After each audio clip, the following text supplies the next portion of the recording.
குறுவை சாகுபடிக்கு தண்ணீர் திறக்காததால் தமிழகம் தற்கொலை மாநிலமாக மாறி வருவதாக திமுக பொருளாளர் திரு மு க ஸ்டாலின் குற்றம் சாட்டியுள்ளார். தஞ்சை மாவட்டத்தில் வறண்டு கிடக்கும் கால்வாய்களையும் பட்டுக்கோட்டை அருகே பொன்னவராயன் கோட்டையில் 8 கோடி ரூபாய் மதிப்பில் அமைக்கப்பட்ட தென்னை வணிக வளாகம் செயல்படாமல் இருப்பதையும் திமுக பொருளாளர் மு க ஸ்டாலின் இன்று பார்வையிட்டார். பின்னர் செய்தியாளர்களிடம் பேசிய அவர், பட்டுக்கோட்டை, பேராவூரணி உள்ளிட்ட பகுதிகள் 90% தென்னை விவசாயத்தை நம்பியுள்ளதால் தேங்காயை மதிப்பு கூட்டு பொருளாக மாற்றி விற்பனை செய்ய தென்னை வணிக வளாகம் அமைக்கப்பட்டதாக தெரிவித்தார்.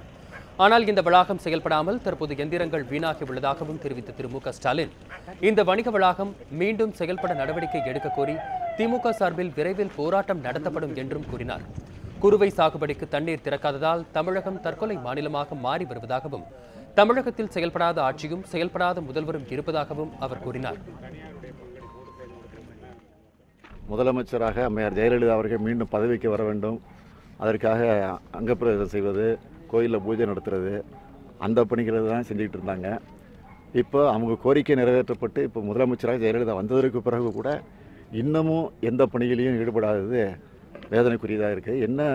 என்ன செய்தின்னு உண்மை யாருக்குமே தமிழ்நாட்டு மக்களுக்கு இந்த அரசு இருக்கா, முதலமைச்சர் ஒருத்தர் இருக்காங்களா, ஏதாவது காரியங்கள் நடக்குதா அப்படிங்கிறது பெரிய கேள்விக்குறியாக இருக்கிறது.